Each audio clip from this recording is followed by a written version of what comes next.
दोस्तों नमस्कार। शाम की चाय के साथ 10 इम्पॉर्टेंट करंट अफेयर सेशन में आपका स्वागत है।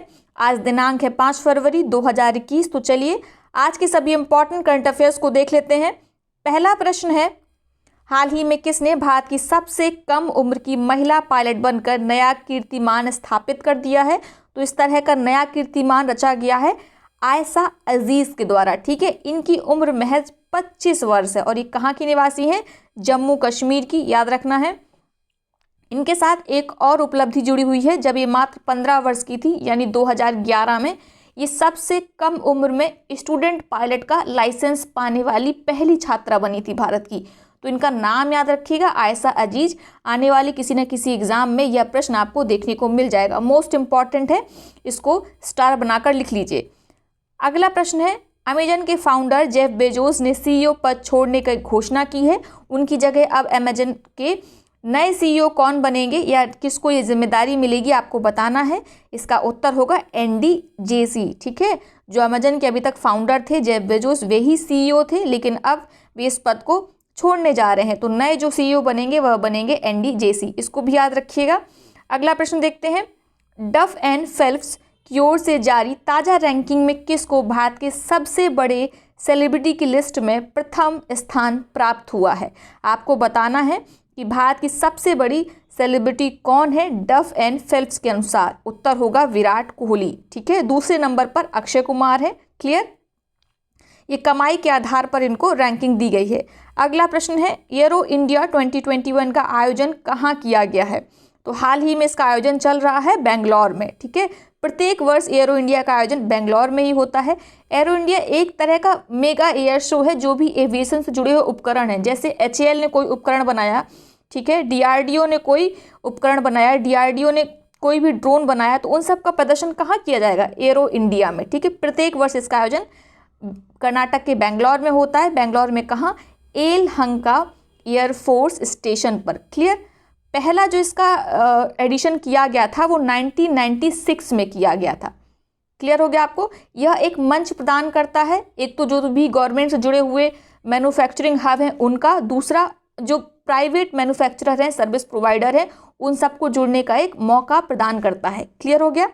अब अगला प्रश्न देखते हैं, भारत का पहला PGI एम्प्यूटी क्लिनिक कहाँ लॉन्च किया गया है? यह भारत का पहला है, इसीलिए इम्पॉर्टेंट है। कहाँ लॉन्च किया गया है?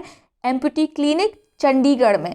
एम्प्यूटी क्लिनिक क्या होते हैं? इस तरह के क्लिनिक होते हैं जहाँ पे संपूर्ण इलाज, चाहे वो आपकी सर्जरी हो, प्रत्यारोपण हो या रोग नियंत्रण संबंधित जो आगे का फॉलोअप होता है वो प्रक्रिया हो या पुनर्वास वाली प्रक्रिया हो, सब कुछ एक ही छत के नीचे उपलब्ध कराया जाता है। उसी तरह के क्लिनिक को कहा जाता है एम्प्यूटी क्लिनिक। ठीक है, तो इस तरह का भारत का पहला एम्प्यूटी क्लिनिक कहाँ लॉन्च किया गया है? चंडीगढ़ में। क्लियर, और एक बात और, आपने अभी तक यदि टेलीग्राम चैनल नहीं ज्वाइन किया हुआ है तो लिंक डिस्क्रिप्शन बॉक्स में दिया हुआ है, उसको ज्वाइन कर लें। वहाँ पर डेली बेसिस में क्विज कराई जाती है, GS की भी और करंट की भी। आपको विभिन्न प्रकार की अपडेट्स भी वहाँ उपलब्ध कराई जाती हैं। साथ में सुबह जो क्लास आती है GS टेस्ट सीरीज़ की, उसको ज्वाइन कर लीजिए। PCS का आपने देखा है फॉर्म आ गया है। ठीक है, तो आप समय नहीं है, जितने भी आपके अस्वस्थ हैं तैयारी के, उनको लेकर बिल्कुल रण के लिए तैयार हो जाइए। अगला प्रश्न देखते हैं, हाल ही में जम्मू कश्मीर संविधान सभा के किस एकमात्र जीवित सदस्य का 93 वर्ष की आयु में जम्मू में निधन हो गया? मोस्ट इंपॉर्टेंट, ये प्रश्न भी आपको किसी न किसी आने वाले एग्जाम में देखने को मिल जाएगा। ठीक है, तो आप जानते हैं जम्मू कश्मीर संविधान सभा का गठन कब हुआ था? आप बताइए। 1951 में। ठीक है, भारत का संविधान 1950 में लागू हुआ था और 1951 में जम्मू कश्मीर में एक पहली बार राज्य का संविधान बनाने के लिए संविधान सभा गठित हुई थी। और 1956 में जो वहाँ का संविधान सभा के द्वारा संविधान बनाया गया था वह राज्य के द्वारा अपनाया गया था और 1957 में संविधान सभा को विघटित कर दिया गया था। क्लियर, तो सब अभी तक एकमात्र सदस्य थे जो जीवित थे और जिनका अभी हाल में निधन हो गया 93 वर्ष की आयु में। कौन थे वे? कृष्णदेव सेठी। मोस्ट इंपॉर्टेंट, याद रखना है।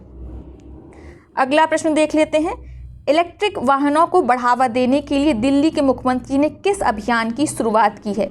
तो काफ़ी ज़्यादा क्लीन एनर्जी पर लगातार दिल्ली के मुख्यमंत्री के द्वारा अभियान जारी किए जा रहे हैं। तो इसी के लिए उन्होंने स्विच दिल्ली करके एक नया अभियान शुरू किया जिसमें इलेक्ट्रिक वाहनों की खरीद के लिए लोगों को प्रोत्साहित किया, उन्हें जागरूक किया है। आपको याद होगा पिछले वर्ष यानी 2020 में इलेक्ट्रिक व्हीकल नीति भी दिल्ली के मुख्यमंत्री अरविंद केजरीवाल जी के द्वारा जारी की गई थी। जो प्रश्न शायद उसमें आरओ में आया भी था कि इलेक्ट्रिक व्हीकल नीति किसके द्वारा जारी की गई थी। ठीक है, तो दिल्ली के द्वारा जारी की गई थी यह नीति। अगला प्रश्न है, हाल ही में किस दिनांक को विश्व कैंसर दिवस मनाया गया? तो प्रत्येक 4 फरवरी को मनाया जाता है विश्व कैंसर दिवस। इसकी शुरुआत कब की गई थी? 4 फरवरी 2000 को। ठीक है, यानी कि इस वर्ष जो मनाया गया है वह 21वां विश्व कैंसर दिवस है और इसको पहली बार मनाया गया था 4 फरवरी 2000 को। कहाँ पर? पेरिस में एक वैश्विक स्तर पर कैंसर के खिलाफ सम्मेलन हुआ था, जो किसके द्वारा होस्ट किया गया था? Union for international cancer control के द्वारा। क्लियर हो गया? इस वर्ष की थीम मोस्ट इंपॉर्टेंट है, याद रखना है। इस वर्ष की थीम है मैं हूँ और मैं रहूँगा। ठीक है, I am and I will, याद रखना है। इस वर्ष की थीम है मैं हूँ और मैं रहूँगा, I am and I will. Clear हो गया? अगला प्रश्न है, हाल ही में रक्षा मंत्री ने किस स्थान पर chiefs of air staff cash conclave का उद्घाटन किया है?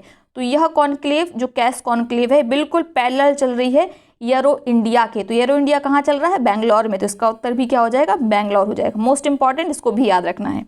तो ये है आज के सभी इंपॉर्टेंट करंट अफेयर्स।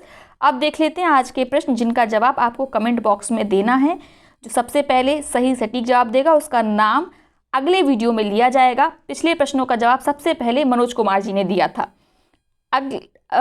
आज का प्रश्न है, भारत 2020 लोकतंत्र सूचकांक की वैश्विक रैंकिंग में 2 स्थान फिसल कर किस स्थान पर भारत पहुंच गया है? आपको बताना है। आपके विकल्प हैं 51, 57, 81 या 53। अगला प्रश्न है, भारत सरकार ने न्यूनतम समर्थन मूल्य योजना में कितने नए लघु वन उपज वस्तुओं को शामिल करने का निर्णय लिया है? आपके विकल्प हैं 17, 14, 13, 11, 17, 14, 13, 11। अंतिम प्रश्न है, the little book of encouragement पुस्तक के लेखक कौन है? Shinzo Abe, Dalai Lama, William Caro या इनमें से कोई नहीं। ये बुक बहुत इंपॉर्टेंट है, याद रखना है आपको।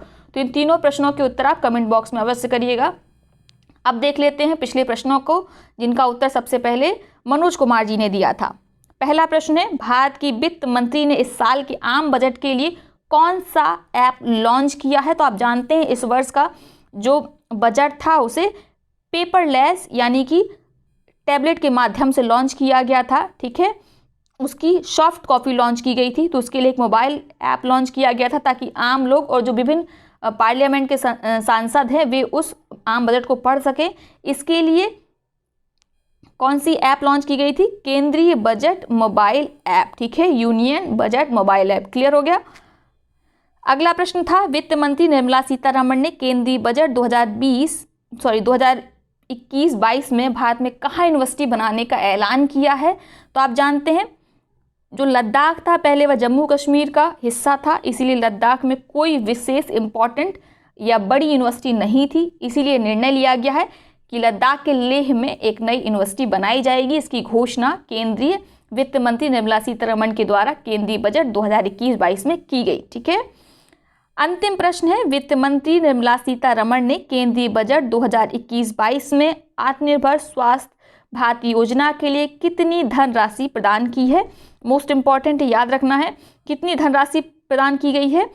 64,180 करोड़ रुपए। मोस्ट इंपॉर्टेंट याद रखना है। तो ये है आज का वीडियो। आई होप वीडियो आपको पसंद आया होगा। वीडियो को लाइक करें, साथ ही अपने मित्र और सहपाठियों के साथ इसे शेयर करना बिल्कुल ना भूलें। बहुत बहुत धन्यवाद।